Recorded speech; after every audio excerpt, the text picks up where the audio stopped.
আজকে দুপুরে রান্না বান্না করব এই বেলে মাছ। বেলে মাছ হচ্ছে ঘেরের। তারপর রান্না করব গাটি এবং জলপাইয়ের টক আর মিষ্টি কুমড়া চিংড়ি মাছ দিয়ে ভুনা। বেলে মাছটাও আমি পরিষ্কার করে ধুয়ে এখানে রেখেছি, একটু পরেই বসিয়ে দিব।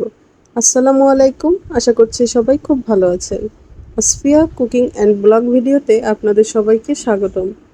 আমি এখানে গাটি বসিয়ে দিয়েছি। অনেকে কচুর ছড়া বলেন, কচুর গাটি বলেন, আমরা কচুর গাটি বলে থাকি বেশি। এটা আমি আজকে চিংড়ি মাছ এবং জলপাই দিয়ে পাতলা ঝোল করব।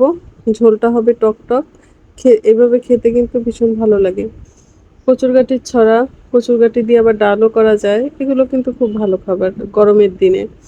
এখানে আমি বেলে মাছটা বসিয়ে দিলাম।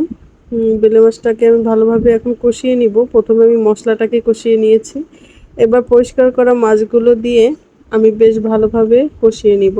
বেলে মাছ বেশিক্ষণ কিন্তু কষাতে হবে না, কেননা তাহলে ভেঙে যাবে। এই মাছটা একটু নরম ধরনের হয়।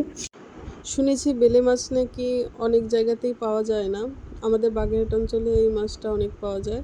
এই মাছগুলো হচ্ছে আমাদের ঘেরের মাছ, বেশ বড় ছিল, বড় সাইজের। বেলে মাছের কিন্তু দামটাও একটু অনেক বেশি। এখানে আমার চিংড়ি মাছ দিয়ে জলপাইয়ের গাটির তরকারি প্রায় হয়ে এসছে, আমি এখন নামিয়ে নিব। আর বেলে মাছে আমি কষানোর পরে ঝোলের জন্য পানি দিয়েছি। মাছটা একটু জাল হবে, তাই একটু বেশি পানি দিলাম।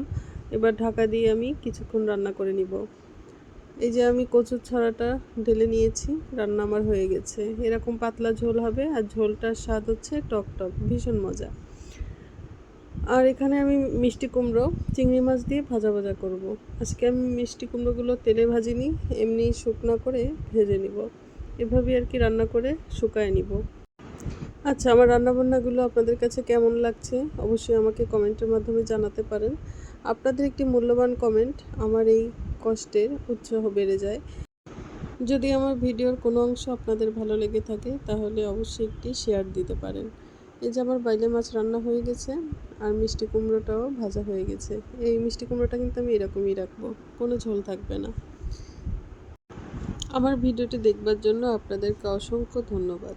আজ তাহলে আমি এখানেই বিদায় নিচ্ছি। সবাই ভালো থাকবেন। আল্লাহ হাফেজ।